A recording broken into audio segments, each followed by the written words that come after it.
this for herself. Yeah, I've got None of the, you were on the screen. nope, the video's just going on me. I've had some friends who want to join in who weren't able to make it, so hopefully they catch up over here.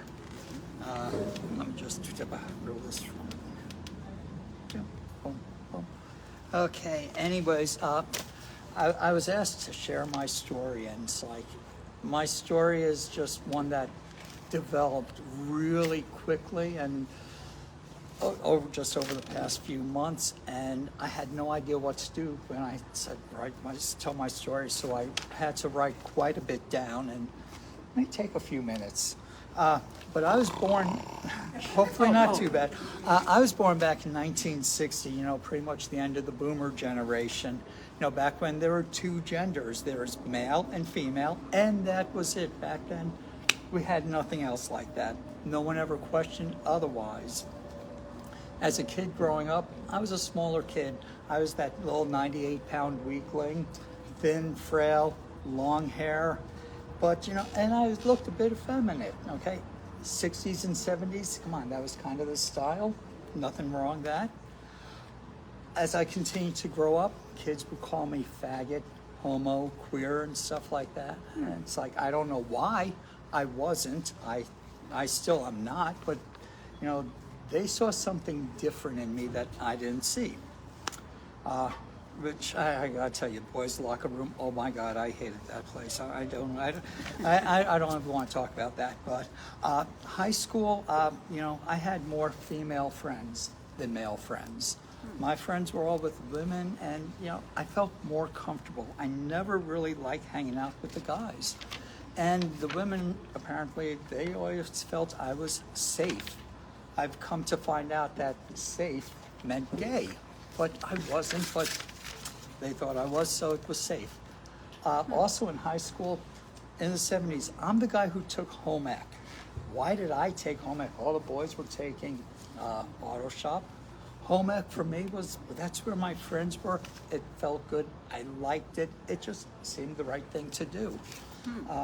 And you know, it was always little things like that that, you know, life just never clicked or anything, but, you know, nothing dawned on me. But I gotta say, I never felt comfortable. I never really felt like I belonged. And for the next 50 years, I basically muddled through life like a typical male would do.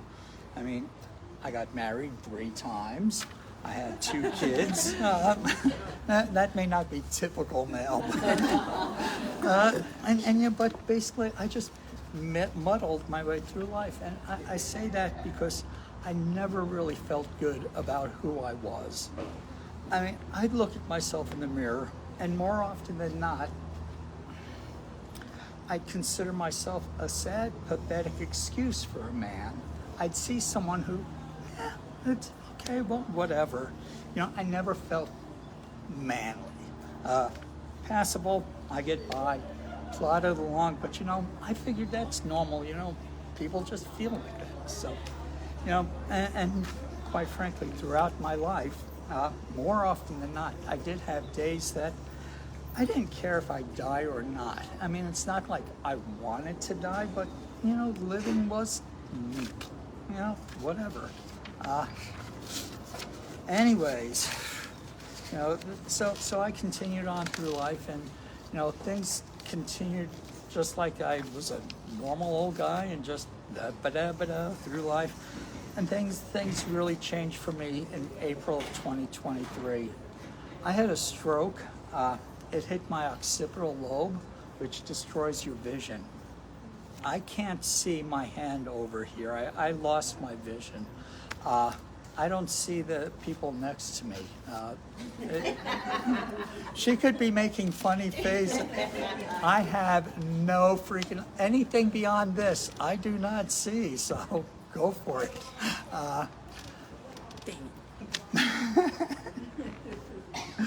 But you know, it also did something else for me. It also, you know, it woke me up a little bit. It was a shot across the bow. I could have died. I had another incident like that back in '92. I was an alcoholic. I drank for many, many years, and I stopped in January of '92. 2 months to the day after that, my intestine ruptured from diverticulitis, and the doctors told me if I had still been drinking at that time, I never would have made it to the hospital. I would have just drank myself away at the couch. So I've had a tangle there. That was good. But now I had the stroke, and I took that as a sign to just live life more and just be more, just enjoy life. Coincidentally, at the same time, something weird happened. I stopped biting my fingernails. For 62 years, I'd always be biting my nails. Never could stop. 2 weeks after I had a stroke, I noticed I'm not biting my nails. So I had to ask my wife for a nail file, and how do you use it? Because I never filed my nails. And then she asked me a question she had asked many times before. There are wives here who may have asked their husband, hey, you want to go with me for a mani-pedi? And the husband says, no. Sometimes they go, but I've always been no. But this time when she said, hey, you want to go for a mani-pedi? I said, sure, but I get to pick the color. And she's like, you don't put color on your nails. And for some reason, I wanted to. And I said, yep, I'm going to. I did. It was like fucking magic. I mean, I put, no, really, I had nails. This is just like, it was like, oh my God, I couldn't believe, like a 9-year-old schoolgirl giddy for the first time I got my nails done. Ooh. But it just felt so good, and it felt so right. I mean, it's just, I just love seeing the colors at the end of my fingers. It just makes me so happy. Okay, and I loved it. Still, I don't realize that anything is different with me. I'm still a regular guy, right? Yeah, right. Think that would give me a clue? I'm wearing freaking nail polish. No, still nothing yet. A year later, disaster struck my family. My wife had chronic pain and mobility issues. This past year on Labor Day, she fell and hit her head. She passed away 10 days later. We had been married for 26 years, and it was a devastating loss for our family, especially my kids. I mean, one fall changed the future. It changed my future too, because something after that happened that never would have happened.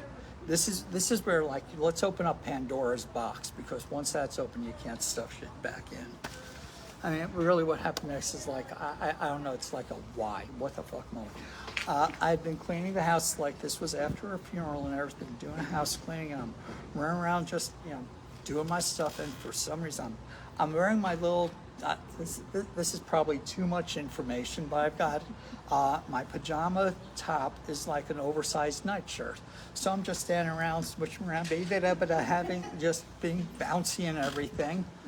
And I got the crazy idea to go try on a dress in my wife's closet. I don't know why. How many guys here have ever had that crazy idea? Let's go try on a dress. Yeah, normal guys do that. Well, I went into the closet. I picked one out. I put it on, and I gotta tell you, that moment changed my life forever. I broke down, and I just stood there crying.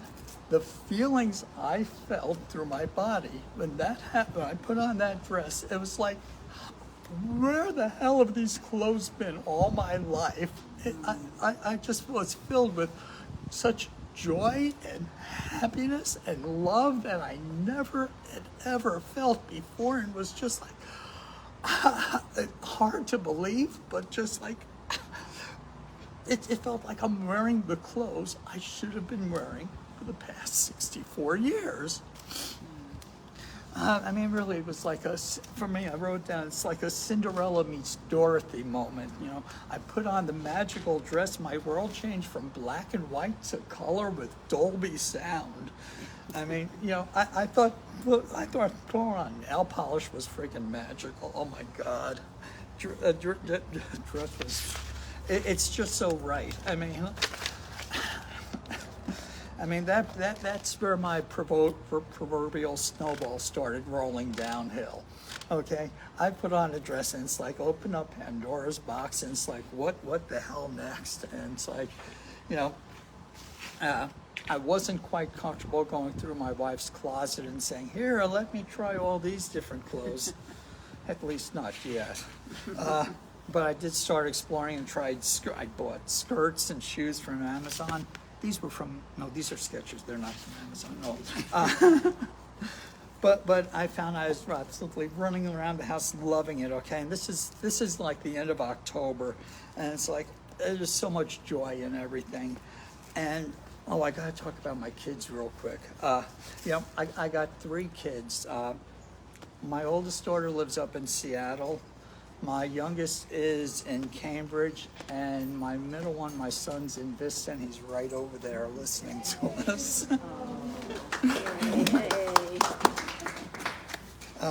They're all in town in the early part of November to help go through things. My wife had just passed away a month or so ago, and they all were visiting. And just 2 weeks before, I had tried on a dress. Actually, this dress, this is the dress. And I shared that experience with them. This is something that I found out about myself, and I did not want to, I don't know, something made me, I got to share with my kids and just let them know. And they've been on my journey with me, and they've known about this, and I've shared it with them every step of the way. And I got to say, they are extremely supportive, and I am. I have 3 great freaking kids. It was amazing. So, I thank them all. But again, that's that snowball still rolling. Something else I wanted to do for years and years, but was always held back from doing it. I was a business owner. I can't do it.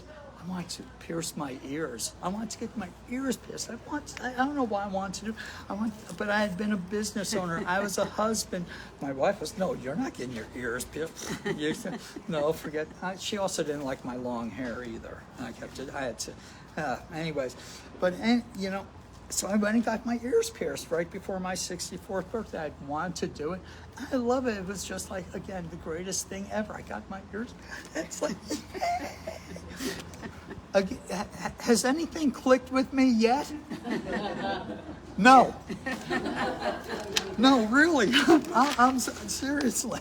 I'm still running around. I'm starting running around in skirts and stuff like that. And still, okay, November comes along. I had met with the kids, We had a really tough year this year because we had lost my wife. We did Thanksgiving when my kids were out for Veterans Day.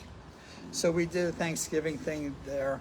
And for actual Thanksgiving, I was out at a campground out by Warner Springs. It was supposed to be part of a larger group, a singles network, while most of the other group was down at the other campground in Mexico. And up here, there are 3 guys total. So 3 guys in the empty campground, big whoop. But for me, it was like, I'm wearing a dress. I can go over. I was wearing a dress in my motorhome, and I actually started venturing out. I get out of my motorhome, and I wear my skirt to take out the garbage and bring it back. This is, just crazy little stuff.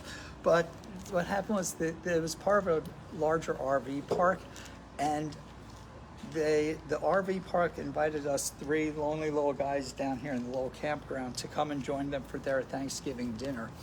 And I'm there in my little motorhome, scooching around my dress and everything and saying, "No, they're men. I don't want to go. I don't want to be with men. They're men. I don't like men." Okay, now wait a minute. I'm a guy, supposedly. But I'm wearing a dress in my motorhome, and so that stuff actually made me think. This is like a woman coming out or something, and it's like, that came out of nowhere. But the more I thought about it, the more I realized I was actually right.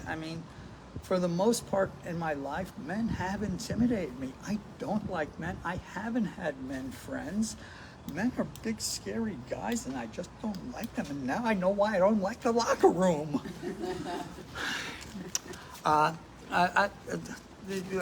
Another fun thing is, I wanted to get a tattoo, and I got this cool tattoo, which it's the Celtic symbols for new beginnings. And what was interesting is I want to make it. It's pink on the inside and blue on the outside, kind of like me. which is why I was doing it in slow. I also made it look like it was old. I was supposed to go do this with my son, but we never got around to it. But this was special to me because it was a little bit about me and who I am, and it's just a reminder to me. And then I've only recently found out that, oh, those are the colors of the trans flag. And so I put the color of the trans flag on before I knew that. That's a little funny. Anaheim, California. Oh, you guys gotta check this out. I'm an elected school board official. I'm actually an elected official here in Escondido, and I'm on the high school board. Each year we have a school board conference. This year it was up in Anaheim, so I took the advantage of that to, yay, I can run around the streets of Anaheim wearing a dress and no one knows who I am. I loved it. It was a lot of fun. So anyways, throughout December I kept wearing women's clothes and enjoying it more and more and more. And that joy bubbles over. Everyone who sees me and meets me, and they bounce into me, and it's just like, you're happy. And it's like people who knew me from a long time ago find I wasn't quite this happy. I was a cranky little guy a lot of times. But I wore a dress to church for the first time back on December 15th. And let me tell you about this wonderful church. It was here. I started coming to this church back in September when my wife passed away because I needed to get closer to God. I had been looking for a church for a while. A couple of years ago when my daughter was still living with me, she was kind of saying, hey, you should check out gaychurch.org because my daughter's in the LGBTQ crowd. So I had kind of looked at that, but when it came time to find another church, I looked for that just in case I was coming out, she'd come out and want to go with me or whatever. And I found this church after my wife died, but it was a month before I put on a dress and found out that, whoa, wait a minute, this is the place I'm supposed to be. But, it's great. I love it. I mean, my kids came out for Christmas again, and we went shopping, and I went wearing a skirt and a dress, and we were down at the mall wearing these. It's like they go along and they go along with me. And the thing I have found is I can look in the mirror now, and I love myself. Yeah, I don't know about you guys, but when I love someone, I feel right here. And I've felt that for my kids, I felt that for my wife, I've felt that for many people in my life, but I never felt that for myself. I never felt that until after I started saying, shit, you're a fucking woman, or you're wearing a dress or something. I started loving myself, and I started feeling love for myself that had never been there before. January, I was out camping with Mark and Debbie, and I'm in my motorhome and trying to set up my Wi-Fi. And you all got an iPhone, you can change the name of your iPhone, so you when you hotspot it. So I changed the name of my iPhone. What am I going to name it? I start saying, what am I going to name it? First thing that comes to my mind is, am I a girl? Yeah, that's the thing that comes to my head as I'm trying to come up with a name for my phone. Am I a girl? And it just kept going from there. When you ask a question like that, you gotta seriously start thinking things. I shaved my mustache in February. That mustache had been on for 36 years. Got rid of that. Now it's mid-February, and I'm only liking girls' clothes and not wearing boys' clothes anymore, and starting to wonder if, maybe there is that trans thing. I mean, my daughter's sending me all these things about egg memes and stuff like that. And it's your egg cracking and stuff. It's in the trans community, apparently, it's your egg will crack. And anyways, my egg cracked because when I realized, I talked to my doctor, and yes, I said, yes, doctor, I want to start with estrogen. So yeah, that's my egg cracking, and by now I'm pretty much getting out there. I had to go visit my parents out in Florida to let them know. We sponsor a scholarship for the University of Florida, and one of us always hands it out. So I had to go out there and go with that. That went well enough. The older generation apparently doesn't understand this. Our generation has a very hard time with this. I'm glad I've got kids, and the younger generation understands that there's more than more than two genders.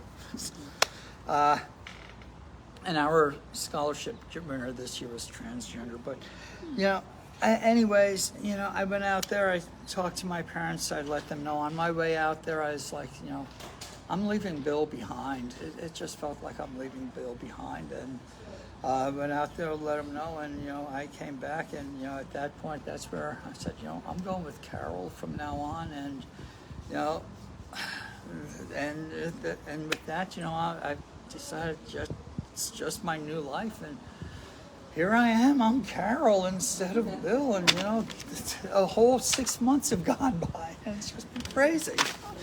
And that's my story. Yeah, that's great. That's my craziness. Yeah, thanks, Carol. Okay.